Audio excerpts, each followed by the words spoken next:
众朋友，早早，欢迎收看8月7日公司台语台早起新闻，我是陈雅纯。今头起先来关心汉光42号的演习正在进行当中。国军从8点开始呢，就头一间伫咧淡江大桥、虹桥进行主动行动的演练，来应对这敌军有可能对北里的海部登陆攻入台北市的状况。因为这淡江大桥是伫咧今仔下早6点已经恢复通车。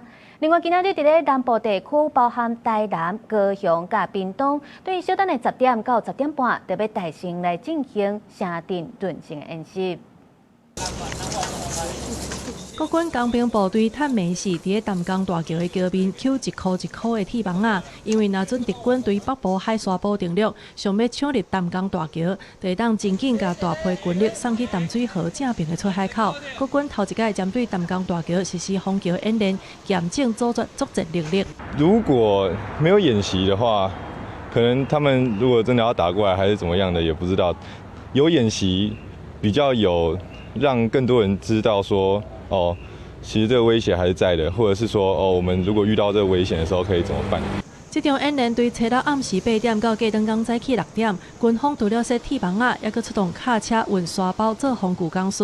工兵部队伫咧桥的周边甲主线道拢总设3道防线，包括10个地马障角、降低气味，也搁有铁网仔。另外，也有美国製的艾斯科防具工事，实际评估防这座大桥需要的人力甲物资。其实呢，近几年国军在演练这个工兵阻绝设施的时候呢，其实它的分量会增加你可以看到说，不止在桥梁，连隧道呢。它就也在做。那其实你如果去看公路局其实连观音山它也有在做那种封桥的演练军方人士表示，大桃园甲新北沿海是重要的登陆威胁区，其中台北港、北里海沙堡，也有淡水河口，互人看作是北部防卫的铁三角战略要地，拢是这届汉光演习防务检测的重点。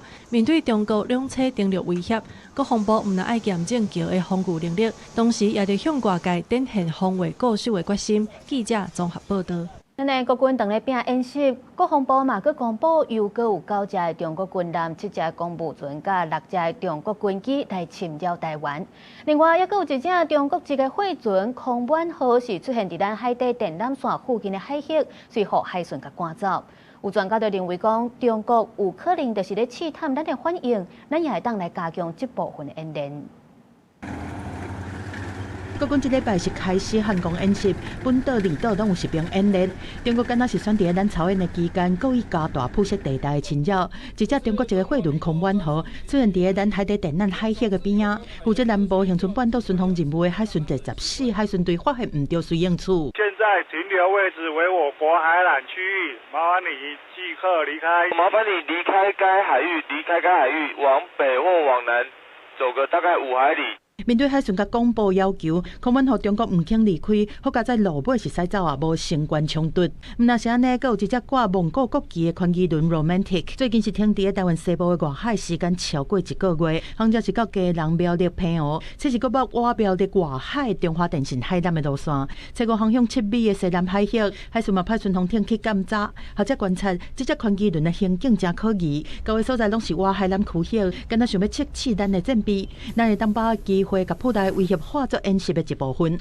刚好在汉光演习期间出现了一个假设敌或者是红军部队我觉得也很好就实地的确出现了这样一个目标或者是这样的行动来看看台湾的反制作为，是在看汉光演习期间你怎么样来反制跟因应。台湾的海南过去是一直互破坏，已经互看作是国安危机。审计部调查报告显示讲，2019年到2023年，海底电缆发生外力破坏是受损的案件，拢总有36件。当年平均各种7件，或者讲咱针对可疑的宽机轮，早有监控含 SOP 的应变措施。另外，中国持续加大扰台的力量，国防部侦找到9只中国军舰、7只公务船、6只中国军机超过中线侵扰中部西南和东部空域，国军严密应处。记者综合报道。我来关心天气，因为这风台外围云系咧接近，今仔日各地是会较热较热，高温普遍有33至35度，部分的地区会热甲超过36度。伫咧宜兰甲花莲也要注意会透火烧风。今仔日伫咧西半部甲宜兰地区会较高落阵雨，伫花莲甲台东地区是侪云到好天。不过风台北海低当伫咧接近，沿海风影是愈来愈大。伫咧台东的成功已经观测到超过6公尺的海影，而且嘛有发布感觉式的警戒。所以提醒大家上好都唔通上山，唔通挖近海边，也得爱做好防灾准备。或者风台北海低是当伫咧接近，如果拜六礼拜会对咱台湾的北平海峡通过。气象署上紧伫咧今仔下半晡啊，可能就会来发布海上的警报，也对今仔中昼开始到礼拜台东富港往回绿岛的船帮拢停驶。宜兰龟山岛嘛是宣布要封岛4日。新店伫咧过道了，强强落大雨，有人举雨伞，有人伫顶仔卡避雨。风台北海都的外围群体瓦群，台东福港的外海风景愈来愈大，大影也无捌拍过福港港的爆发。外海作业的渔船拢回港避风，最近连续风台渔船出海时间变少，影响渔民的生活。一条风台上少嘛，要有10天袂点出来。连续来有当时1个月处理无几天。饭店然后那些都已经定了，就也不知道能不能退。福港港陆运中心也有游客要来坐船去绿岛，不过等船身内面的大洋波显示风台落线，也公告来回绿岛的船帮自初7拜5中昼过了，一直到初9拢停驶。东北角港宜兰海花国家风景区管理处初6派人去龟山岛用视线勘查，看到海影拢拍过码头，海象无好，所以宣布有警醒封岛4天，维护游客安全。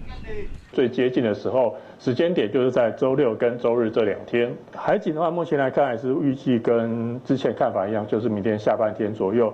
那陆景的话，就要看在台风中心通过北部海面这段时间，它有没有稍微比较往南偏一些。北海都风台瓦群估计初8到初10上瓦台湾，不过也是看所落来南北偏转的情形，也个伊的结果路线也是无啥确定。气象专家讲，因为附近低压系统的影响，北海都的路线有可能会偏来偏去，看伊偏的方向，才会知影风台是不是吸到台湾。如果摆动的越明显的话，它的暴风圈就越有可能会逼近北台湾的这个陆地。就算它最后暴风圈没有直接进来，但它的这个外围环流非常宽广的情况底下，还是很有可能给我们带来很明显的这个降雨的情形。一那雨上大的时间应该是伫咧初8、初9。中北部山区也个宜兰的山区附近，累积的雨量有可能到毫以上的等级，但是照这摆风力来看，也无到放假的标准，所以放风台假机会无大。记者综合报道。今仔日的报纸写啥物？咱先来看《中国时报》。经济部要宣布要来协助全国353大上款青蛙的市场甲夜市啊，改善环境甲所卫生级。明年要新编25亿5千万来补助装电器、网络 WiFi 甲双语的标示导览等等。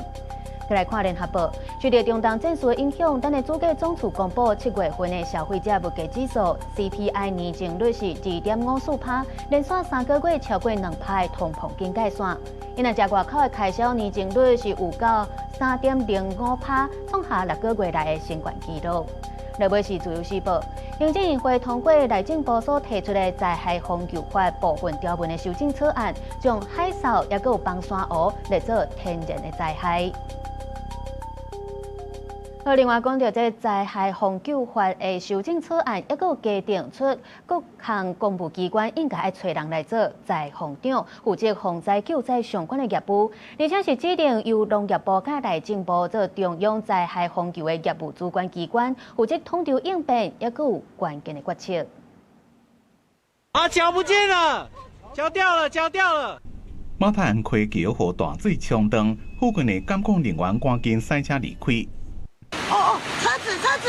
土水也冲入去花莲光复乡的市区。去年花甲山风台外围环流带着大雨，和花莲马太安溪的崩山湖溢流出来，造成19个人死亡。大家就伫咧讨论中央甲地方的权责要安怎分。随着行政议会决定灾害防治法修正草案3大重点，崩山湖甲海啸拢列做法定天然灾害。增列堰塞湖及海啸为法定的天然灾害，并且明定分别由农业部及内政部担任中中央灾害防救业务主管机关。修法还有2个重点。专人负责的部分，增加公务机关应该设灾防长，负责推测监督灾防业务；公所爱设防灾协作中心，将职工甲民间团体纳入体系。专职防灾是改由行政院指定专职机关统筹办理重大灾防任务，加速统筹应变加关键决策。地方灾防爱设专人。专责机关的定位，还有专责机关的组成。它会有另外的法规，包括行政院组织法跟其他的法律来订定。送出的草案里面有关于专责机关这样的一个概念里面，大部分我们会针对以应变这个角度为出发点。公务机关设灾防长，公所来设灾害防灾协作的中心。那防灾中心也可以作为在灾害发生的时候，公所跟所有的社会团体的一个联系的枢纽。行政院长杜永泰强调，作案上请立法院审议了，内政部会积极向调下各党团充分的沟通说明，希望会当量早完成立法的程序。记者综合报道。过来出现今年头一个本土的肠仔热病例，是一个中部的老大人，连续几日天拢发烧走北，就医确诊是肠仔热，感染源也个不明。伊的接触者有45个人，其中带做伙甲出现症状的有4个人，目前采检拢是阴性。这疾管署也提醒民众，着爱接洗手，物件嘛应该爱煮好食才通食。过来出现第一例本土伤寒确定病例，个案是一个中部70多岁的女性，本身有慢性病史，最近拢无出国。在7月中的时阵，先出现发烧含闹巴肚这症头，持续拢无改善。看医生了，红收治住院。3日来确诊伤寒，目前已经出院。经过调查，接触者有45个，采检做伙大含有症头的拢总4个拢是阴性。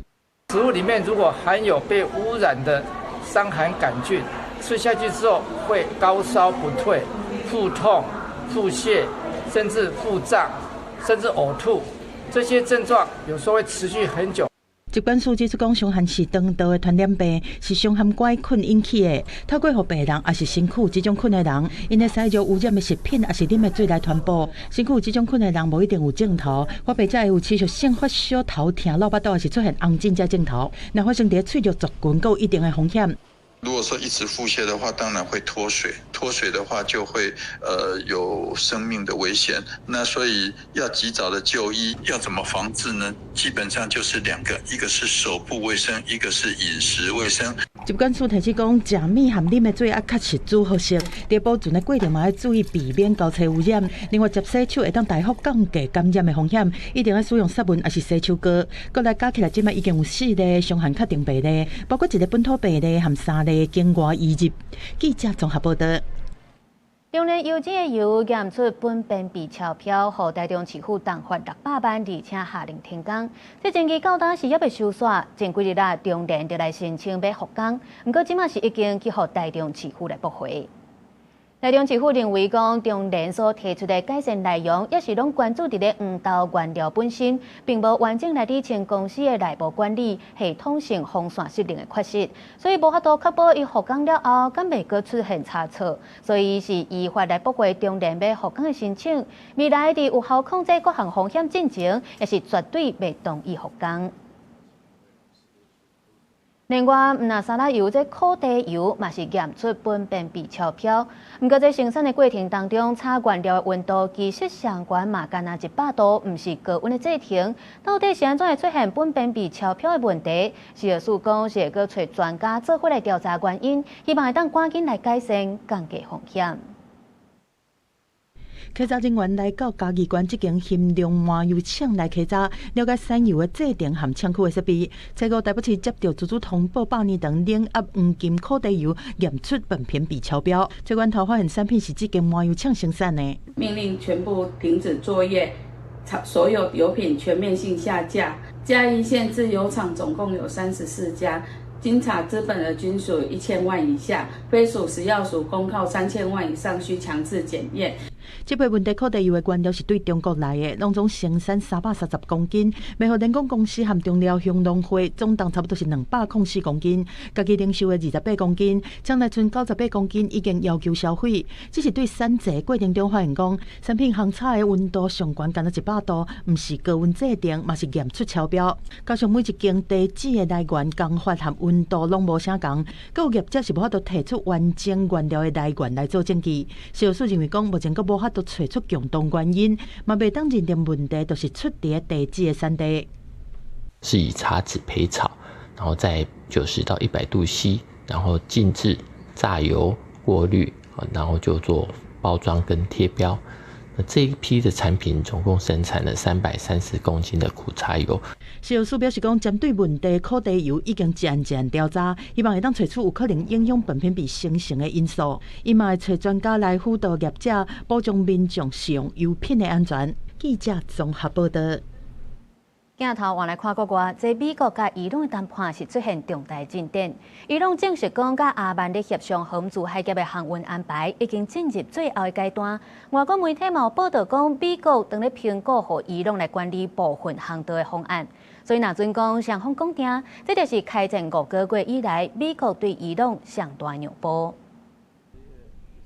伊朗初五表示讲，和阿曼都要达成协议，会确定一个双方拢会当接受的方案，开放荷姆兹海峡的航运，而且收费。即马离定案敢若差上尾一步，但是海峡敢要开放，嘛是决定伫美国敢要履行承诺。وضعیت این هستش که تقریبا روی تمامی موضوعاتی که مطرح بود هم بالاخره نقشه مسیرهای عبور، مسیرهای ورود و خروج ترافیک。协议的内容是明定驶入去荷姆兹海峡的船只会行一条伊朗控制而且往伊朗迄边的航路，离开的船只是行往阿曼的航路。双方对收偌济钱搁在协商，美国这边是希望完全免钱。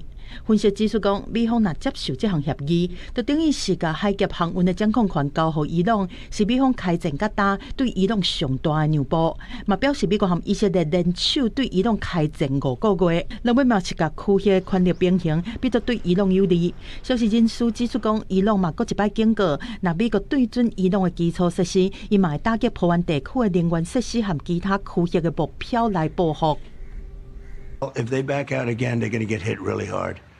You know, they know that. They understand that. We hit them very, very hard, but the hard hit is yet to come, and hopefully we won't have to use it. 川普初时接受福斯电视台访问的时阵讲，是伊朗主动联络美国要求对话的，嘛经过讲，即摆若阁敲袂好，伊朗会面对严重的后果。顶礼拜6礼拜，川普才取消对伊朗发动攻势上大规模的攻击，原因有可能是美国的当顶导弹和防空弹药已经无够啊。华盛顿邮报独家报道，川普31伫大卫营内阁会议，对美国国部长赫格塞斯叫伊解释讲，啥怎暗砍欠弹药的问题。对这白宫的发言人李维特讲，这是假新闻，川普是完全信任赫格塞斯。公司新闻时会中编译。2023年10月所爆发的以哈战争，伫巴勒斯坦这边统计是已经超过73000人死亡。前几日啦，有透过红十字会协助来挖出2大家族的112人遗体安排落葬，是这场战争当中加沙地区上大规模的集体丧礼。8月初是迄天，112躯抗巴勒斯坦国旗的遗体，照排列伫加沙中部城市迪尔巴拉，数百个巴勒斯坦民众徛伫边仔为因送别。这个遗体是2023年11月2日以色列空袭的罹难者，而且大多数拢是当地2大家族的成员。这当中包括40个囡仔、40个妇人人，也有7个心脏人士。من هذا المكان من هذه الجنازة التاريخية نقول للعالم يجب أن تدركوا خطورة هذه القضية يجب أن تدركوا خطورة هذه المعاناة التي يعيشها أبناء شعبنا في قطاع غزة。加沙民防机构甲红十字国际委员会合作，用每2礼拜的时间，136点钟，亲手把这个遗体对土石当中挖出来。这场以色列每3天前的空袭行动，造成2个家族308个人死亡。迄当阵，敢若挖到40具遗体，其他的拢犹阁待调咧。挖落来的家族成员表示，这个家族已经有7个分子伫咧户籍，互人归户除名，迄尾登去。另外，犹阁有3个分子，敢若剩1个人挖落来。هذا جلسة الشعب الفلسطيني لأن الشعب الفلسطيني كله ضحية ضحيه كل الناس يعني تحت الانقاض يعني لا حاربوا ولا حملوا سلاح ولا حملوا شيء。 到8月初的统计，加沙地区伫以哈冲突当中死亡的人数已经超过73000人，也阁有真侪遗体，互人待伫个土石堆下底，所以实际数字并且还阁较侪。美国总统川普主导的和平委员会7月底宣布，哈马斯甲加沙境内所有武装的团体已经同意一项完全解除武装的历史性协议，同意分阶段交出重型的武器，而且甲地道防护派。也毋过前提是以色列必须爱先对加沙撤军，以色列已经拒绝哈马斯的条件，原底干那卡达、埃及甲土耳其3个国家发表联合声明，强烈谴责以色列伫加沙的侵犯甲军事行动，到初六已经增加到8个国家。公司新闻景元庆编译。全球的暖化愈来愈严重，这联合国世界粮食计划署初5就公布一项警告，讲全世界愈来愈严重的性营现象会去影响到农作物的收成，也致使2027年年底基本人口上无是增加4900万人，而且在2027年也正做有史以来上热一冬。 一袋一袋救援物资放伫仓库边，洪都拉斯妇女伫递交申请文件了后，甲人道救援物资扛倒转去。对全球气候暖化持续发展 ，WFP 联合国世界粮食计划署伫初5公布一份最新报告，内容提出警告，表示2026年9月至2027年年底，全球会面临超级性营现象。这场气候灾难会致使全球增加将近4900万人面临严重饥荒，到时阵全球饥荒人口会达到2亿7400万。Wanneer lokaci kwana da yunwa sau biyu, wani lokaci daya. To yaro wannan kuma suna kwana da yawa wannan gaskiya.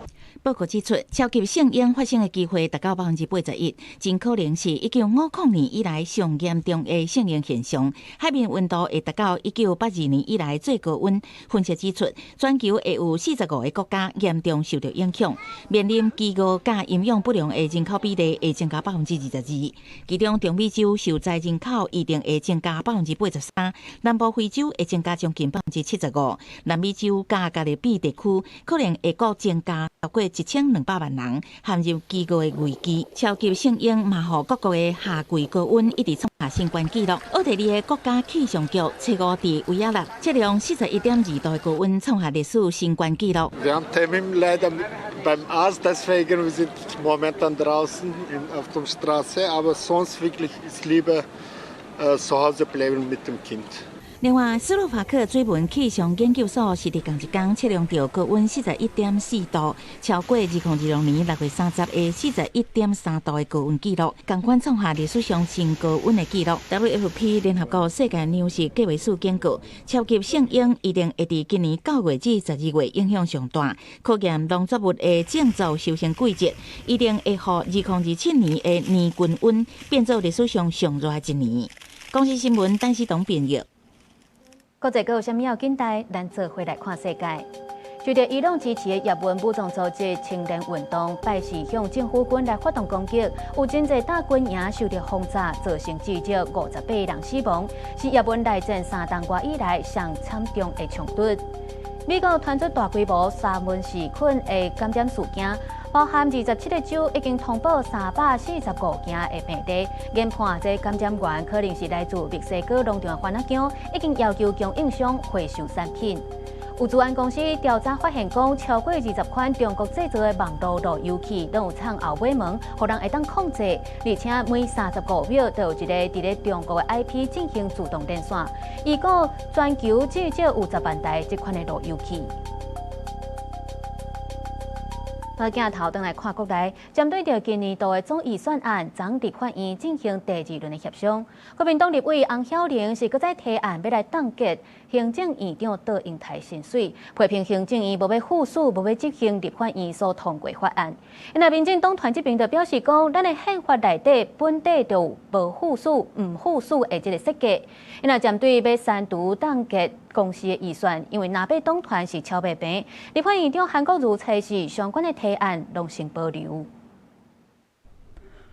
针对115年度中央政府总预算案，立法院调野伫做一轮的协商了，是保留658项提案。议长韩国瑜是化月饼初七完成3读，初六韩国瑜启动第2轮的协商，但对国民党立委王晓玲提案冻结行政院长窦英泰9月到12月的薪资，因调野攻防。因为不做事就不要领薪水，他作为行政院长的职责就是赶快公布法律，附属法律。它的设计上就不附属，那为什么它不附属变成我们认为他要删除他预算的理由呢？立法院会去年13读通过修订军人待遇条例，甲国军志愿役的加计齐头式增加到3万，但是行政院宣布无要复数，无要执行，到今年4月中拢还未交付审查。邱敦涵回应讲，行政院会照调野协商的决议，上班伫10月和立法院来做沟通。另外，佫讲到对军公教的加薪已经编入明年的总预算。从今年7月1号开始，主管加给加2000，专业加给加2000。明年公务员调薪4%，也就是说，这些加在一起，明年公务人员可以加薪5.88%到9.88%。邱敦涵强调讲，今年7月才实施的部分，等今年度总预算审查了，行政院提出追加预算，登记使用到7月才办理。另外，总预算内面知影是拟定台党公司超过10亿的预算，引发超过50个公司的制作人发起联署，已经超过12万人联署声援。当然，台国只是文化部要持续向国会来争取。公视作为影视基础建设及国家文化战略关键角色，承担商业市场较难提供的公共服务与文化使命这样一个公共任务，能够把这个预算跟资源留给我们民间的文化工作者、还有团体、还有这个产业。在协商的过程中，虽然民众党团表态讲以蔡春潮提案冻结1亿为主，王晓玲提案冻结2亿，但是要求新任的董事会就任了才会当改动。罗志强提案减列5000万，冻结30%，差不多6.2亿。因为南北党团意见无同，韩国瑜落尾是采是相关预算的提案拢保留。记者综合报道。台东县长赵庆玲今年6月是透过录影的方式参加中国海峡论坛。刘委会主委柯水正表示讲，这移民署认为赵庆玲有违法，不过也要等召开联审会议，听各部会意见了后，才会做最后决定。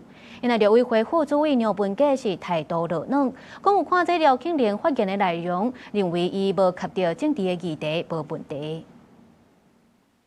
台湾县长姚庆玲今年6月用录影的方式参加中国海峡论坛，互立委会议违反两法条例，含请内政部查处。外界关心调查进度，立委会主委柯水正切讲，移民署认定姚庆玲行为违法，不过嘛讲爱等召开联审会议，听各部会意见，才会做最后决定。用录影的方式参加海峡论坛，涉及到两岸条例33条之一的合作行为，这部分还在后续的一些朝会研商来决定。用录影方式，确实我们在当初是认为不妥，有没有合作行为，其实是主要是取决于它的内容，它没有触及到什么政治议题啊，然后基本上是客套化和场面化。过一天，立委会态度放软，姚庆玲无愿意去回应。另外，目前公务人员若是要去中国，爱向所属机关报备申请许可，若是理由是探亲爱提供亲友的名，所以去互人批评可能侵犯公务人员隐私。对这代志，立委会是讲袂无适当。你写探亲，你就当然要提供亲友的姓名啊，那你在大陆的联络电话也是需要的。纯粹去旅游，那你就要提供这个旅行社所提供的这个旅游行程。若是婚姻观点刘立先互强调案影响，因为伊前秘书是梁言，互检方查到在任的时阵，涉嫌家张立先2024年去日本访问行程，伊先提供互暗网购资采购团主嫌，佮转交中共中央委员会宣传部官员。谢梁言册啦，互北检以涉嫌国安法涉密定罪提起公诉。感觉非常讶异的哈，因为我的秘书已经离职1年多了哈，那其实他在任内的时候表现也非常的优异，是不是不慎啊，或是不了解说这个的重要性，所以变成这个泄密罪哦。对前部署触发张立先感觉意外，希望司法单位唔通冤枉嘛，唔通轻放，并表示会对县府公务员加强宣导教育。刘委会指出，中国以各种方式渗透台湾各政党，甚至政治人物，袂使无注意。记者采访报道。有台北市的议员咧关心这校园油喷的问题。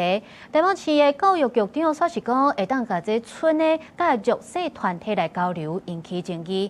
民进党的台北市长参选人沈碧瑶就认为，讲甲这食村的互弱势团体听起来是无啥妥当。因为市长蒋万安嘛强调，别安尼做。 有菜有肉，营养平均，学生真欢喜伫咧食营养午餐。为了要减轻家长的经济负担，台北市公私立各中小营养午餐自9月开始全部拢免费。议员即阵时阵关心即马营养午餐食出的分量，逐工拢有4、5档，支付要安怎处理？教育局长安尼回答：那像我们有一些剩食是不是有相关的一些弱势单位可以来做一些交流？那之前我们曾经有问过，像食物银行，那食物银行因为它的处理是要先提供，不是说你就是有剩余的部分，哇，这个听起来不大对。你现在剩下的是厨余啊，因为拿去给弱势团体，拿去给食物银行，这个所以你刚刚你所有关系这个把厨余给这一个弱势团体这个。 听起来是一个非常不恰当的发言。食物银行收关键物资时阵，有4个原则，无开开过，标示完整，有效期也有1个月以上，会当放伫咧上分保存。议员质疑食物银行是收无料理过食材，唔是学生食剩的喷。市长蒋万安强调，袂安尼去做。教育局会说明不会这样做。针对处理议题部分，教育局在此澄清：首先，学生以取餐或食用后的厨余。 绝对不可能，也不会再提供给任何人使用。教育局讲，食剩的喷要安怎处理，已经伫7月31日，甲处理指引和文化各级学校开校之前会办相关说明会，开校了也会用多元模式减少喷的量。记者综合报道。 伫咧2021年新冠疫情期间，全世界拢伫咧抢疫苗。有一个中华律师公会前理事长姓陈的律师，是甲一个姓李的中人，甲组织基金会骗讲，因有在调来买到 BNT 的疫苗，结果是拐走10亿6千万这么多，而且佮用9间公司来开假发票偷走税，甲现金换作是黄金。台中地检署即马是依照诈欺取财、业务侵占等等的罪嫌来起诉姓陈的律师在内17个人，也佮有查考犯罪所得。调查人员找到乌色手罐、包啊、野裤扭开，内底拢是几大沓现金，行到另外一个房间，拍开稳重式收纳柜，内底若有保险箱，也佮摊满一沓1000块的纸票，甚至也佮有真侪金条，规个主体敢若变小金库。检调对查发现，5年前新冠疫情期间，全台湾疫苗大欠货，鸿海甲台积电等大型企业拢积极出钱采购，不过发现同款原来有购买的组织基金会管道甲另外2间无共。对查发现是组织基金会起予疫苗丁人诈骗，连中华律师公会前理事长姓陈的律师都牵涉这个案。本案拘提羁押陈女等6人，查扣黄金158公斤、现金9300余万元、高级汽车2部，并扣押陈女等人名下存款、不动产等。检调查出姓陈律师向组织基金会假讲，姓李的查甫人是上海复兴公司大股东，鸿海甲台积电拢是透过伊协助采购疫苗，假讲买当协助组织基金会购买疫苗，要求比照鸿海台积电支付高额委托顾问费，购买500万剂 BNT 疫苗，搁支付姓陈律师的公司10亿6千多万。姓陈律师则搁甲款项转回去个人，也搁有关系企业的销户分配提领现金以外，也搁开无实在发票倒漏税，也甲购买差不多232公斤的黄金的方式，用来暗砍隐瞒犯罪所得。台中检方嘛依法起诉17个人，任诚信被告等17人所为，分别涉犯诈欺取财、业务侵占、逃漏税捐、填制不实会计凭证及巨额洗钱等罪嫌，依法提起公诉。组织基金会嘛发布声明，讲感觉遗憾甲痛心，除了全力配合司法机关审理甲调查，嘛会采取必要的措施捍卫权益。因为组织基金会无调查权，捏做这个案受委托采购疫苗公司的人员，经法院判决有罪，相关犯罪所得也当依法发行予基金会，以保障权益。记者采访报道。屏东县有推动掠在外来青皮杜定的计划，当年数量拢是全国掠上最多的，而且一档比一档搁较侪。今年到7月底也已经掠到90868只，其中这民间的拍打人是占7成。上高掠的已经掠到5648只，而且可以当领到100万的奖金。知道了。拉人老祖挂上阵车道顶尾的位，用胶片甲主题仪表写出去，写到的车道顶就用李如九转来交给太太包。屏东县最近公布今年掠到的车道顶数量，到7月底为止，全县已经掠到9万868只，其中排头名的都是老祖挂红阿宝，一个负责掠，一个负责后勤的职员，大细只加起来拢总掠到5648只，红阿宝港心已经领走100万的奖金。在抓的话，你要东看西看，一定要看柱子。要走一步，你要看地上有没有石，然后再看上面有没有。因为我们的绿叶蜥差不多晚上都在树上，在树上休息。对。晚上的话，像这一阵子就是小的孵化出来嘛。正面拍完然后拍腹部，稳刚长多少。老早话讲掠到的车道顶把口射了后，怪牛寸桥翕相传互主管机关去查缉。身长30公分以上的一只300，无够30公分的一只50。伊逐工掠，敢若落雨天才有休困。要摕这个冠军，真是无轻松。屏东县农业处是乌鲁讲，民间拉人是因掠车道顶的主要战略。对108年起，屏东掠到的车道顶数量，当年拢是全国冠军。去年一年掠13万多只，今年有机会破纪录。所以移除绿鬣蜥的猎人总共是有657位。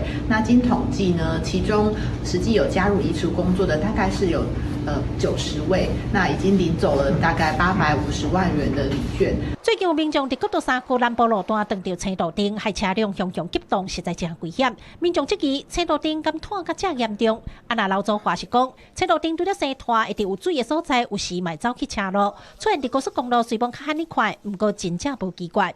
记者柯明哲柯家族柯小勇屏东场报道。咱中央大学的台湾极地研究中心跨领域团队8月初1在研究船去到北极来进行12天的科学研究。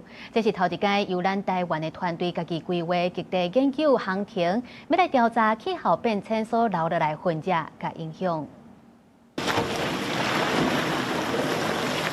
这研究船行驶北极滨海，穿过真济浮冰。中央大学台湾极地研究中心统筹的跨领域团队，8月初开始，伫北极斯瓦尔巴群岛西滨海峡进行12天的极地整合型科学研究。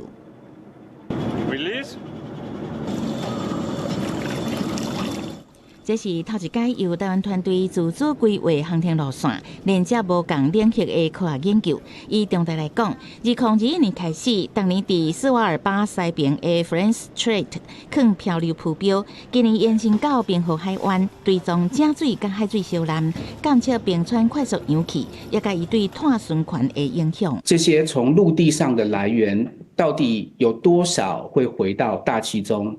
那里面有多少是甲烷，有多少是二氧化碳？我们都知道甲烷对于温室效应的影响要远比二氧化碳要来得高。目前，人伫挪威的中大教授金华透过视讯采访表示，以气候变迁留落的痕迹甲影响做研究主题，需要用无共学问的知识来做伙回答。探查冰川退休了后新现出的陆地甲地质研究的团队，嘛协同清大的李家维团队。探查冰川头前找出台湾山阿西瑞素食物的化学遗迹。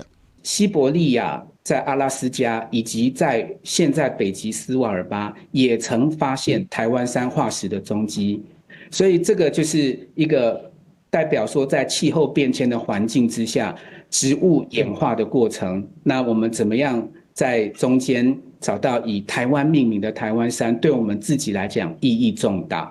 金华讲，这个条件是伫各种后勤资源的协调，嘛外靠国科会、国海研究会的支持，民间人士也有企业赞助，才有法度予台湾的科学家伫极地贡献。希望探测会当一年搁一年持续落去，予研究会当维持真悬的品质甲正确性，成就更较重要的科学发现。记者采访报道。来看宜兰的关键古迹头城镇13行是对1816年就保留到今，拢总有13间，剩2间是保存了较完整。即马有所有权人提出想要开餐厅的营运计划，不过另外一位所有权人就表示反对，惊会去影响到古迹的消防安全。因为文化局是回应讲，目前这所有权人因为也未依法提出营运的计划，所以这计划暂时是无通过。行伫宜兰头城的旧街会当看到这栋典雅的建物，这是宜兰的关键古迹头城镇13行，自1816年到今见证地方的开发史。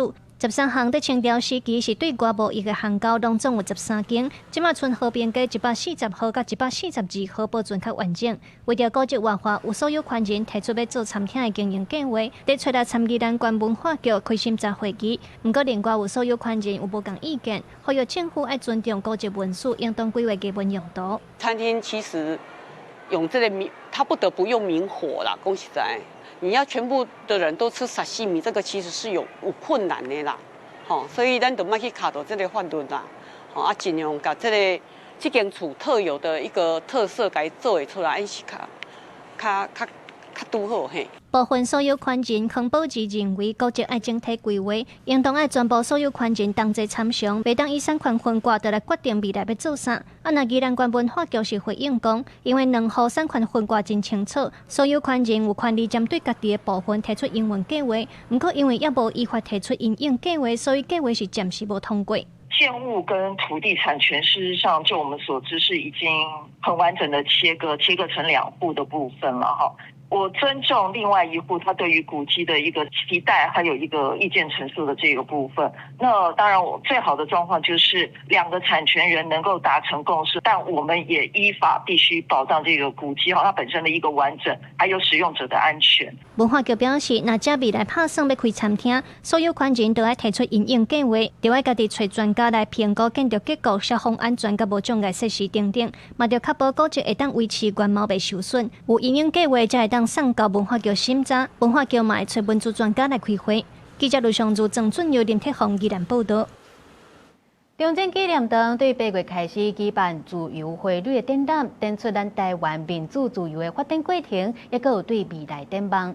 这主办单位也来提供包含台语、客语、日语、甲英语等等8种语言的导览，希望让国内外无共族群的人都会当来了解台湾的民主故事。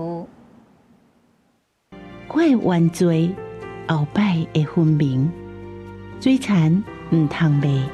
民众透过耳机听到的台语导览，是白色恐怖政治受难者郭一生遗书的内容。中正纪念堂目前正在举办自由汇率的展览，展出台湾对威权时代国家人民安怎用行动争取民主和自由的过程。就以前的社会历史课本都没有讲这么细，就只有知道我们曾经有什么戒严，然后动员戡乱时期，白色恐怖就是它就像是一个章节，就这样就带过去了。这届展览透过所谓互动的装置，甲大量的文物，让观众有真正实的感受。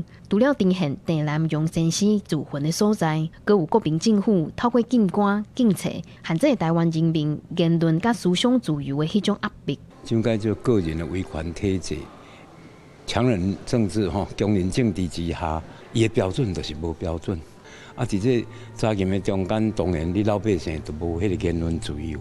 啊，包括人身的自由，啊，像你讲啊，推行北京语来压制这个台湾话啦客家语啊，各原住民族的语言主办单位表示，自由那亲像汇率，足水、足珍贵，也足脆弱，需要大家共同来守护。因为中正纪念堂的观光客真济，所以也提供包括日语、韩语、台语、客语等等8种语言的导览。外国人来嘉巡，就是讲咱国的威权时代，即马咱的语道内底有台语，嘛是要互咱讲台语的族群，佮咱家己人会使用台语来了解咱家己的历史。主办单位表示，希望展览会当提醒大家，袂当把遮的民主先辈放袂记，嘛仰望伫中正纪念堂这个伫威权时代起的建筑内底，互各界认捌台湾民主自由的历史。记者郭玉琪、王志光台北报道。日本广岛伫81当前原子弹爆炸了后，是造成严重的伤亡。从8月初了有举行和平纪念仪式，日本首相高市早苗有亲身到场，等下台湾驻日本代表李义勇嘛有连续第2档来受邀请参加。伊嘛表示讲，咱台湾面临着威胁，会当甲其他国家做伙来出席仪式，展现保卫和平的决心。真正向所有人压头灭海。美国伫日本广岛岛原子弹造成14万人死亡。今年满81年，日本政要加120多外国的代表做伙追悼创新冠纪录。广岛和平纪念仪式在8月6号上午举行，日本首相高市早苗在上任后首度参加，而我国驻日代表则是连续2年出席。我が国は非核三原則を堅持しており、唯一の戦争被爆国として核兵器のない世界の実現に向けた努力をたゆまず続けていく使命を担っています。这几年科学局势紧张，日本政府按算今年要修订安全保障相关文书。高市早苗伫致辞时阵虽然强调，日本现做是袂有、袂制造、袂进口核武，不过也替未来留一条路。因为广岛市市长是强烈表达欢喜。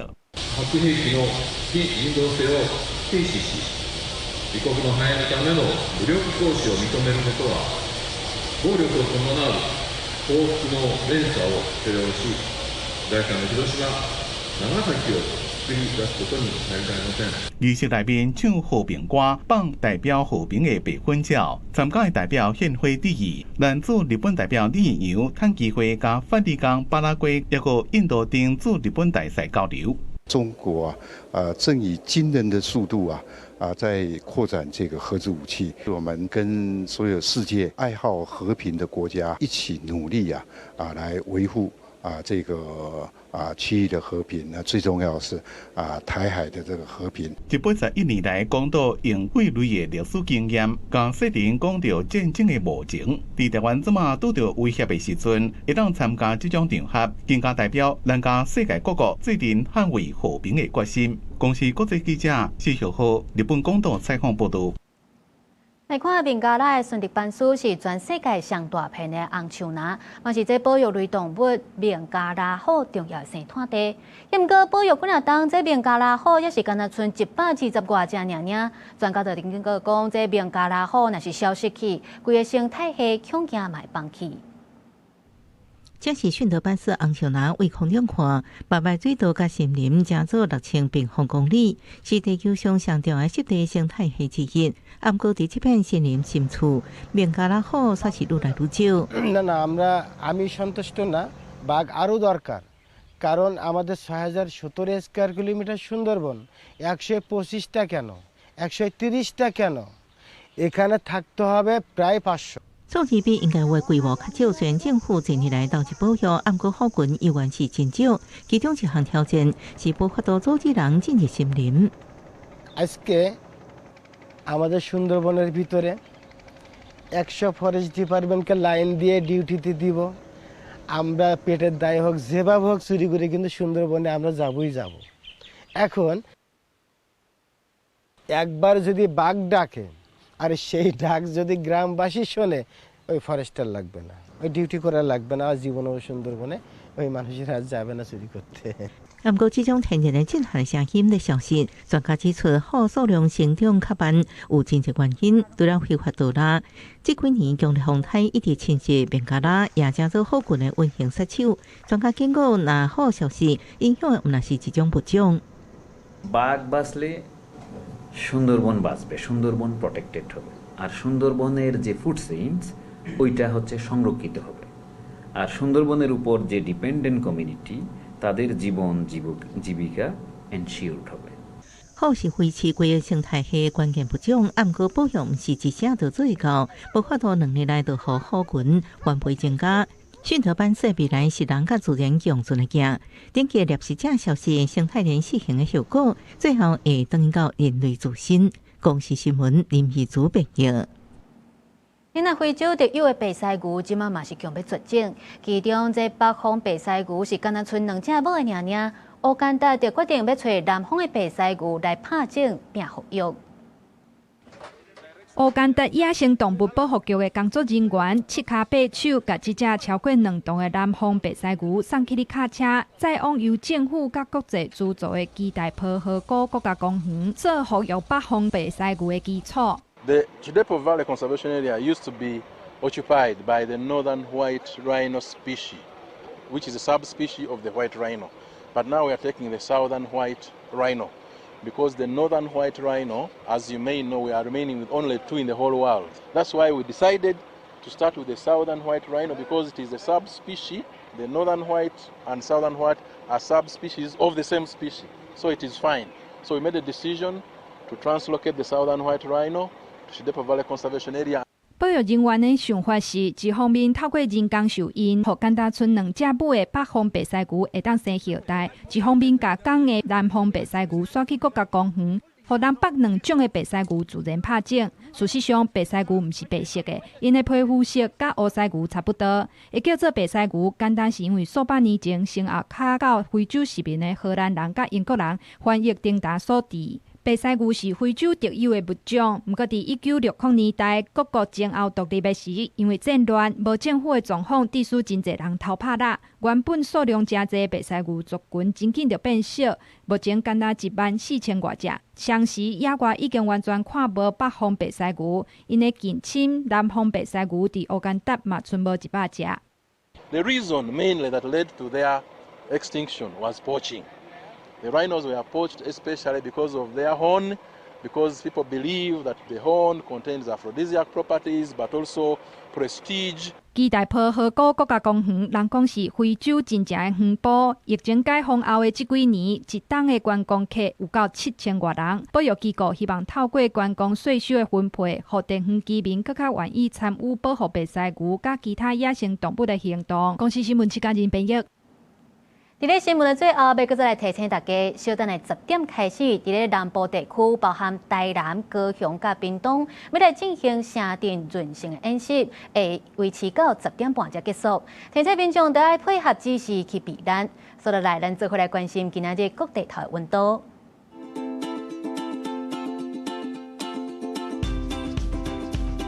北部地区26度至34度。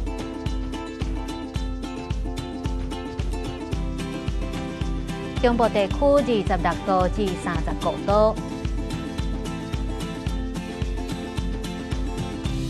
南部地区26度至35度，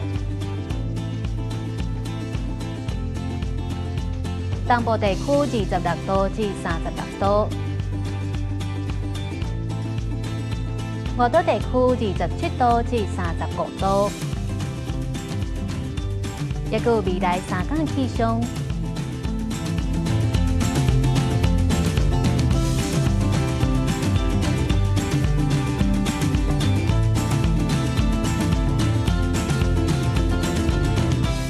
感谢您收看今仔日公视台记台早起新闻，我是林雅俊，咱后礼拜一同一个时间再会。